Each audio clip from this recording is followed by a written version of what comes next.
World cup चल रहा है, क्या इंडिया इस बार वर्ल्ड कप जीत रही है? मिल जाता है, मुझे खाना बनाना आता है। मतलब जहाँ पे किचन मिल जाता है तो वहाँ पे रोटी चावल जो मन करता है अपने घर की सब्जी कुछ भी बनाना है, क्योंकि लंच में सिंपल ही खाता हूँ। मतलब ऐसा कुछ ज्यादा वो नहीं रहेगा। क्या पता मैं वेज बिरयानी या दाल चावल मंगवा लूँ या दही रायता, कुछ भी सिंपल खाना बहुत अच्छा लगता है अपना, रोटी या पनीर का कुछ आइटम। तो मैं ज्यादातर जब इंडिया में होता हूँ तो मैं वेज ही खाता हूँ।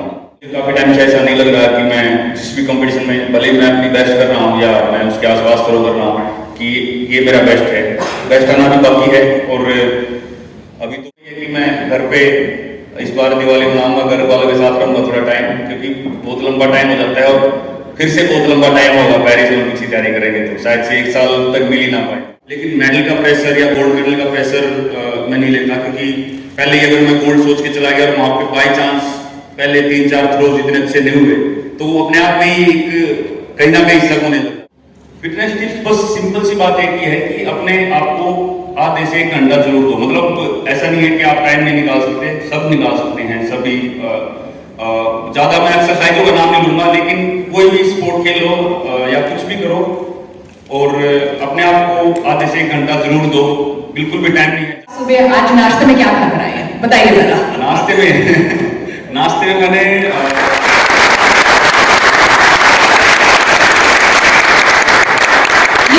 वो मोमेंट क्या था जब आपने गोल्ड मेडल पहना और हमारा राष्ट्रगान वहां पर बजा? बिल्कुल, वो तो मतलब ऐसे वो तो मोमेंट याद आते ही वैसे ही रोंगटे खड़े हो जाते हैं, सही बताऊं तो। क्योंकि सबके रोंगटे यहाँ पर खड़े हो गए, क्योंकि वो मोमेंट ऐसा होता है कि वो एक तरह का सपना होता है। मुझे लगता है कि सिर्फ मेरा या इंडियन एथलीट्स का नहीं, पूरे वर्ल्ड में जितने एथलीट्स हैं वो उनका सपना होता है कि वो ओलंपिक्स खेले और अगर राष्ट्रगान बजवा पाए, क्योंकि गोल्ड मेडल के साथ ही बजता है, तो वो तो मुझे लगता है अल्टीमेट है। तो वो कहीं ना कहीं मेरा पूरा हुआ। मैं थैंक यू करता हूँ आप सभी का भी, आज जितने लोगों ने प्रे की थी उस दिन, और ऊपर वाले का शुक्रिया करता हूँ कि मेरी मेहनत जो मैंने की वो काम आई, क्योंकि सभी एथलीट्स बेस्ट होते हैं वहाँ पे। तो वो मोमेंट जब मैं वहाँ पे था, जब मैंने वहाँ पे खेला और जब गोल्ड मेडल पहनाया गया और राष्ट्रगान जब बज रहा था, तो मैं वही बताना चाहता हूँ कि हजारों थॉट्स थे उस टाइम पे कि पूरा फ्लैशबैक हो जाता है कि किस तरीके से स्टार्ट किया था, कैसा बैकग्राउंड था। एक नॉर्मल सी फैमिली से उठ के गांव से बिलोंग करता था और पता भी नहीं था कोई स्पोर्ट्स में कोई बैकग्राउंड नहीं था, फैमिली का भी और गांव में किसी का भी। तो वो जर्नी ऐसी थी कि वो फिर अपनी जर्नी से ऐसा लगता है कि कोई भी आदमी कुछ भी कर सकता है। मतलब मुझे ऐसा फील होता है कि कभी भी हम किसी को ऐसे नहीं बोल सकते कि किसी का ये बैकग्राउंड नहीं है कि ये नहीं कर सकता वो। पर मैं एक चीज बोलना चाहूंगा, जब जेवलिन मैंने हुआ था, जब मैंने ट्रेनिंग स्टार्ट की थी, तो पैशन था, वो पैशन सेम मैं आज तक लेके चल रहा हूँ। तो वो जो काम हम पैशन के साथ, जो हमारा वो पैशन बन जाए उस काम में और इंटरेस्ट बन जाए, तो वो फिर आप अलग लेवल पे लेके जा सकते हो उसको। 130 करोड़ भारतीयों को आपने उस दिन यूनाइट कर दिया था। सबके दिल एक फेस पे ना एक बहुत खूबसूरत स्माइल आ गई थी जब आपने गोल्ड मेडल लाया था। और पेरिस 2024 में जब एक बार फिर नीरज गोल्ड मेडल पहनेंगे तो वहां पर हमें भी बहुत अच्छा लगेगा कि आपकी जर्नी का हम एक छोटा सा हिस्सा है।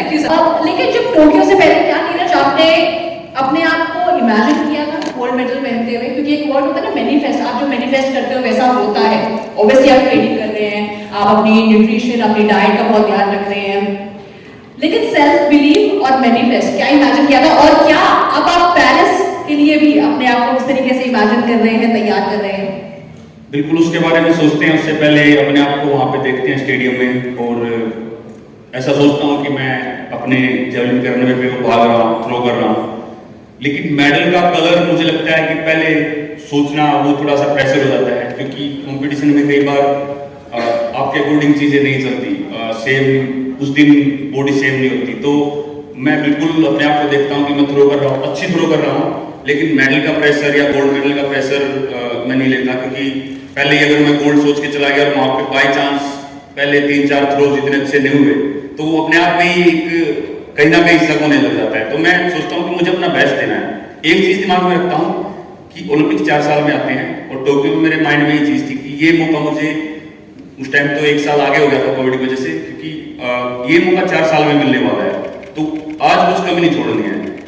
टफ है बिल्कुल उस टाइम पे अपने आप को उस मोमेंट में अपनी बेस्ट परफॉर्मेंस देना, क्योंकि 4 साल में वो थोड़ा सा टाइम मिलता है और उस टाइम ही आपको सब कुछ दिखाना होता है, तो वो प्रेशर एक बहुत बड़ा होता है। ऊपर से फिर 4 साल में आते हैं, इतनी बड़ी कंट्री है अपनी, लेकिन अभी सभी का इतना बिलीव है और सभी इतने अच्छे से विश्वास करते हैं और मैं भी मेहनत कर रहा हूँ, तो बिल्कुल अभी पेरिस के लिए वही रहेगा कि अब जैसे एशियन गेम्स में ये मेरा पहला ऐसा बड़ा कॉम्पिटिशन था जहाँ पे मैं दोबारा अपने टाइटल को बचाने के लिए खेल रहा था, तो यहाँ पे भी अच्छे से हुआ। अगर एक फिटनेस टिप देना चाहिए सभी लोगों को तो वो क्या होगी? फिटनेस टिप्स बस सिंपल सी बात एक ही है कि अपने आप को आधे से 1 घंटा जरूर दो। मतलब ऐसा नहीं है कि आप टाइम नहीं निकाल सकते, सब निकाल सकते हैं सभी। ज्यादा मैं एक्सरसाइजों का नाम नहीं लूंगा, लेकिन कोई भी स्पोर्ट खेलो या कुछ भी करो और अपने आप को आधे से 1 घंटा जरूर दो। बिल्कुल भी टाइम नहीं है, ज्यादा टाइम अब आप 2 घंटे भी दे सकते हो, आपके ऊपर है कितना आपका इंटरेस्ट है स्पोर्ट्स में या एक्सरसाइज में। तो अपने आप को टाइम जरूर दो और साथ ही साथ अपना अच्छे से खाने पीने का, सोने का, न्यूट्रिशन का ध्यान रखो। तो मैं बस ये कहना चाहूंगा कि हर चीज का ध्यान रखो हेल्थी लाइफ के लिए। आपकी डाइट क्या रहती है? मतलब अभी आप सुबह आज नाश्ते में क्या खा कर आए हैं, बताइए जरा। नाश्ते में मैंने आज फ्रूट्स खाए सुबह और एवोकाडो टोस्ट और जूस और थोड़ी सी चाय थी। चाय मैं इंडिया में होता हूँ, चाय मुझे काफी पसंद है, मैं घर पे भी पीता हूँ, लेकिन उसके बाद जब मैं बाहर ट्रेनिंग करता हूँ तो चाय मिलती नहीं है 4-4, 5-5 महीने, लेकिन इंडिया में मैं पूरा कोटा पूरा करके जाता हूँ अपना। तो ज्यादा हैवी नहीं हुआ, थोड़ा कम ही खा रहा हूँ, क्योंकि पिछले 2 साल मैंने ये गलती की कि जब मैं खेल के आता था तो बहुत ज्यादा खाना खा लेता था, ओवरवेट हो जाता था, फिर 1-1.5 महीना उसको वेट को कम करने में लगता है। तो इस बार मैंने अभी नहीं है, अभी तो सही है। तो वही कोशिश किया कि अब पेरिस ओलंपिक्स अगले साल, तो अभी से ही मेरा दिमाग में चीजें, ट्रेनिंग भले नहीं चल रही हो इतनी ज्यादा, लेकिन मैं खाने पीने का इन चीजों का ध्यान रख रहा हूँ अच्छे से कि वेट ओवर नहीं होने देना है। जब भी मैं ट्रेनिंग पे जाऊँ तो ऑलरेडी मैं एक अच्छी शेप में हूँ और मैं पेरिस के लिए प्रॉपर अच्छी तैयारी के साथ जा सकूँ। और अभी जाके क्या खाएंगे लंच में? सब पूछ जाती हूँ आपसे, क्या खाने वाले हैं आप? लंच डिनर क्या रहेगा? और स्पेशली दिल्ली में आप हैदराबाद रहते हैं, अभी दिल्ली का खाना बहुत अच्छा है। हाँ, मतलब लंच में सिंपल ही खाता हूँ, मतलब ऐसा कुछ ज्यादा नहीं रहेगा। क्या पता मैं वेज बिरयानी या दाल चावल मंगवा लूँ या दही रायता, कुछ भी सिंपल खाना बहुत अच्छा लगता है अपना, रोटी या पनीर का कुछ आइटम। तो मैं ज्यादातर जब इंडिया में होता हूँ तो मैं वेज ही खाता हूँ, तो बाहर जब वहाँ पे होते हैं तो वहाँ पे वो खाना पड़ता है। पर देखते हैं क्या पता ऊपर जाके मूड बदल जाए, मेन्यू में इतना कुछ होता है। नीरज चोपड़ा की चीट मील क्या होती है? चीट मील जी मैं आपको सही बताऊं तो मुझे काफी टाइम हो गया था अभी मीठा खाया, अभी थोड़ा सा खाया क्योंकि अभी थोड़ा फ्री टाइम है, लेकिन काफी पहली बार ऐसा हुआ कि मैंने इतने लंबे टाइम तक मीठा नहीं खाया था। पूरा साल मैं जितना खेल रहा था तो मैंने थोड़ा बहुत ट्राई कर लिया, मीठे से दूर था। और चीट मील में अगर मैं आपको बताऊं तो वो चीट मील नहीं बोल सकते उसको, लेकिन वो डेली खाने की चीज नहीं है शायद से, क्योंकि हम जब अपना घर में चूरमा बनाते हैं बहुत ज्यादा उसमें घी होता है और बहुत ज्यादा मीठा होता है, तो बहुत अच्छा लगता है। और वो स्ट्रेंथ के लिए भी यूज कर सकते हैं हम, पर उसके लिए प्रॉपर डेली वर्कआउट होना चाहिए। अभी तो वो चीट मील ही है, अगर कुछ भी नहीं कर रहे तो ज्यादा से ज्यादा वो खाता हूँ और फिर वो वेट ही ओवर करता है। तो चीट मील में मुझे बहुत तो चूरमा आपको पसंद है? चूरमा पसंद है। अगर ट्रेनिंग कर रहे हैं तो उस टाइम तो वो स्ट्रेंथ का काम करता है, क्योंकि घी देसी घी होता है अपना उसमें। लेकिन अगर कुछ भी नहीं कर रहे हैं तो फिर कहीं ना कहीं वो गड़बड़ है। एंड शाहरुख खान एक बड़ी अच्छी चीज बोलते हैं कि आज की जो जनरेशन है ना वो डिमोशनल है, मतलब वो डिटैच्ड है और साथ ही इमोशनल है अपने काम को लेकर। तो वो चीज आप कैसे कर पाते हैं नीरज, कि अपने आप को आप डिटैच भी रखें लेकिन फिर वापस जाके गोल्ड मेडल भी जीत लेते हैं? वो इसलिए है क्योंकि कई बार ऐसा होता है कि सब कुछ सेम नहीं चलता। जैसे हम तैयारी करते हैं और अच्छा नहीं हो पाया तो ऐसा सोच लेते हैं कि सब कुछ ही खत्म हो गया एकदम। और ये काफी बार होता है कि एथलीट अपने कई साल एक ही चीज पे लगा देता है कि मेहनत करनी है और अपनी कंट्री के लिए कुछ करना है, और फाइनली वहां पे जाके कई बार रिजल्ट कुछ भी नहीं आता है। हम जितना सोचते हैं उससे बहुत ही ज्यादा नीचे आ जाता है। तो वो कहीं ना कहीं एक डिमोरलाइज करने की वो एक सिचुएशन होती है। पर मैं भी बोलता हूँ कि बिल्कुल स्पोर्ट्स को इस तरीके से मत देखो कि हमको मतलब सब कुछ ही स्पोर्ट्स है, या मतलब बहुत कुछ है हमारे पास, फैमिली है, फ्रेंड्स है, अपना बॉडी है, हेल्दी बॉडी है अपने आप में एथलीट्स के साथ, ये बहुत एक पॉजिटिव चीज है। और हमेशा मुझे लगता है कि आगे करते रहने का वो रहना चाहिए, क्योंकि कई बार डिमोरलाइज हो गया एथलीट ऐसे वो भी ले लेता है जब काफी एक ऐसी एज में होता है कि नहीं अब नहीं करना है, स्पोर्ट्स नहीं करना है, तो बिल्कुल ही दूर हो जाता है। तो स्पोर्ट्स को एक इस तरीके से देखो कि नहीं जैसे सभी का एक काम होता है रोज, उसको बस अपने पैसे के साथ करो। वर्ल्ड कप चल रहा है, क्या इंडिया इस बार वर्ल्ड कप जीत रही है? तो दिल से भी ये चाहते हैं, सही बताऊं तो, और सभी यही चाहते हैं ना। और इस बात से अच्छी बात है कि अपने खिलाड़ी बहुत अच्छा कर भी रहे हैं, टीम बहुत अच्छी चल रही है, तो बिल्कुल यही चाहते हैं कि अच्छा हो।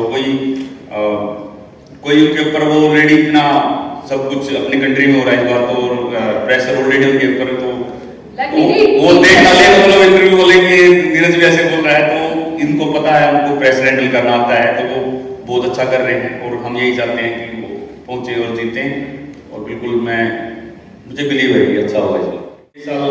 अच्छा भी रहा, थोड़ा सा दिक्कत भी आई, स्टार्टिंग में इंजरी थी, तो कुछ कंपटीशन रह भी गए, अच्छी तैयारी थी, पर वही जैसे मैं बताता हूँ कि खुद पे बिलीव रखना चाहिए। सबसे बड़ा टारगेट इस बार वर्ल्ड चैंपियनशिप का था कि वर्ल्ड चैंपियनशिप में अच्छा करना है, और उससे पहले इंजरी हो गई थी, तो कहीं ना कहीं दिमाग गड़बड़ा गया था कि क्या होगा, लेकिन फिर भी एक बिलीव था कि नहीं होगा अच्छा, और फिट होके आएंगे दोबारा से। तो अच्छे से थोड़ा टाइम अच्छे से फोकस किया, रेस्ट किया और रिहैब किया उसका, तो टाइम दिया, और वर्ल्ड चैंपियनशिप में बहुत अच्छा रहा अपना। पिछली बार सिल्वर था, इस बार गोल्ड हुआ, तो ये बहुत अच्छी बात रही।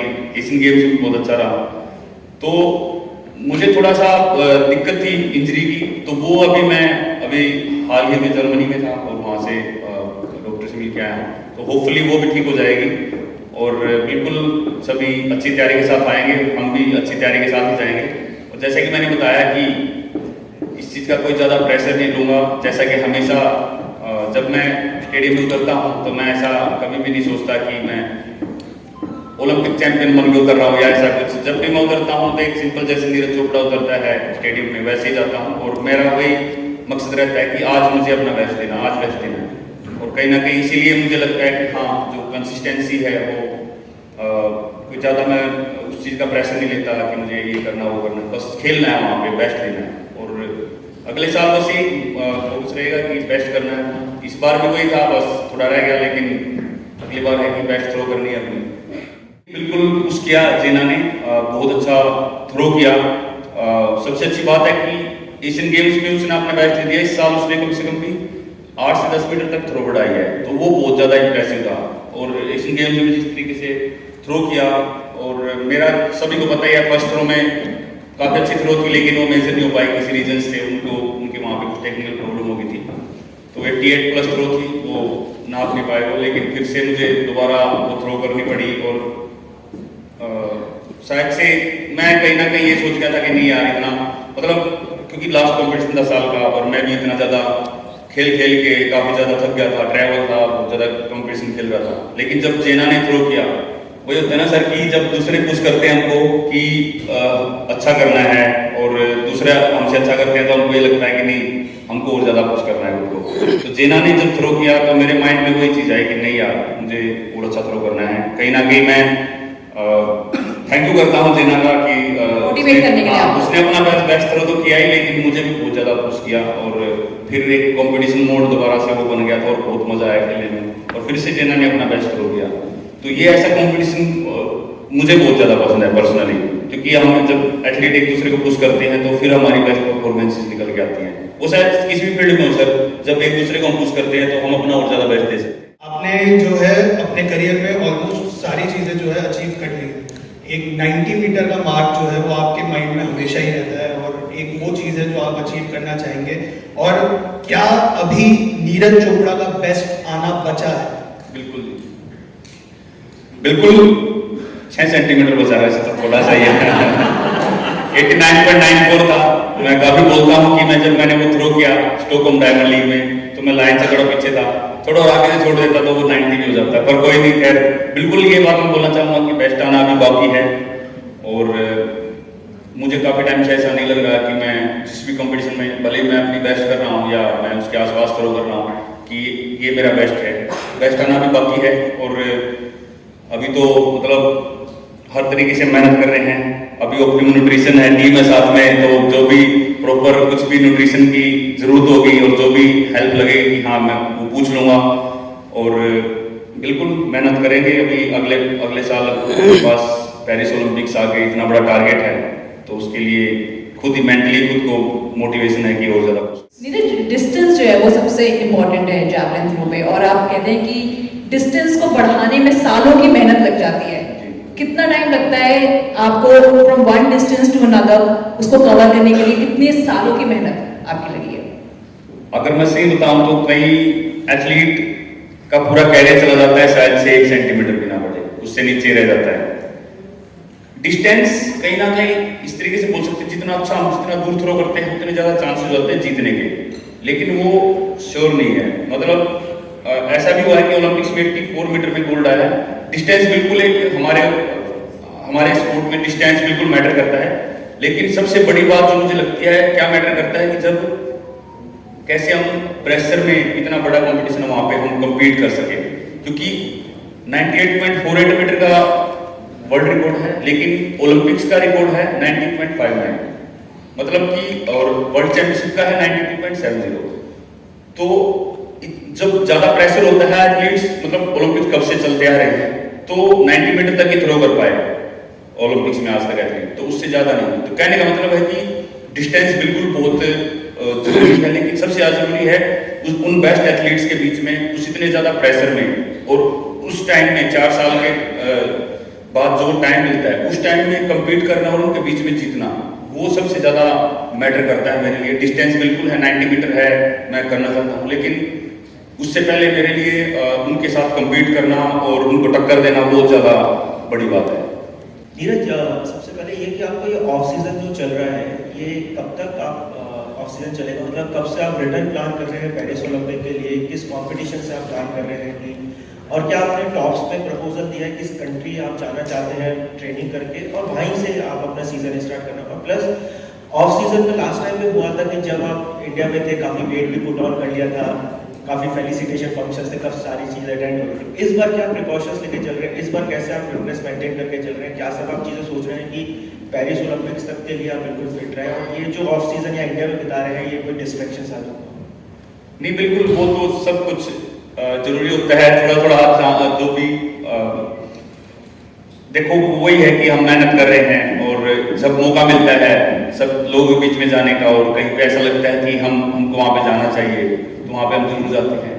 और सबसे मेन बात है कि बिल्कुल जो 2 साल पहले मैंने थोड़ी देर पहले बताया था कि वेट ज़्यादा बढ़ा लिया था, अभी इस बार कंट्रोल है पूरा, खाने पे भी ट्रेनिंग भी थोड़ी थोड़ी कर रहा हूँ।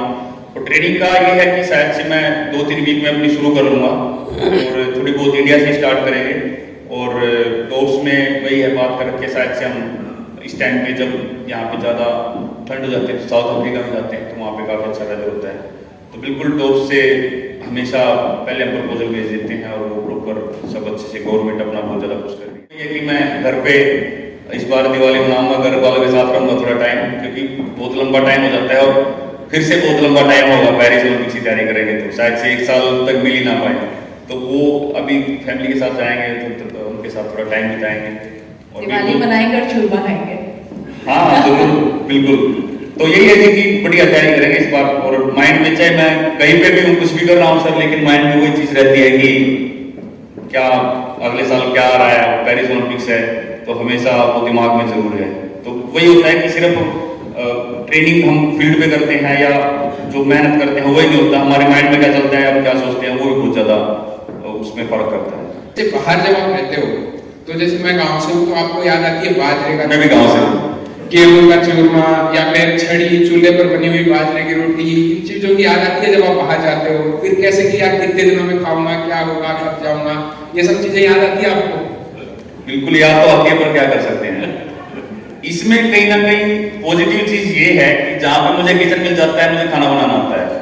मतलब जहाँ पे किचन मिल जाता है तो वहाँ पे रोटी चावल जो मन करता है, अपने घर की सब्जी कुछ भी बनाना है। क्योंकि जब मैंने स्पोर्ट्स शुरू किया था 2011 में तो उसी टाइम में कुछ महीने बाद बाहर रहने लग गया था, गांव से आना जाना बार बार स्टेडियम में। और वहाँ पे स्टेडियम भी इतना मतलब एक्स्ट्रा वो नहीं था, एथलीट भी नहीं थे, कोच नहीं था। तो फिर मैं पंचकुला चला गया था और वहाँ पे हम खुद खाना बनाते थे। तो वो कहीं ना कहीं वो अच्छा इसलिए हो गया कि अभी कोई दिक्कत नहीं आती है। जब भी हम कहीं पे होते हैं किचन मिल गया तो अपने आप घर का खाने का मन है, कुछ भी इंडियन खाना तो वो बना लेते हैं।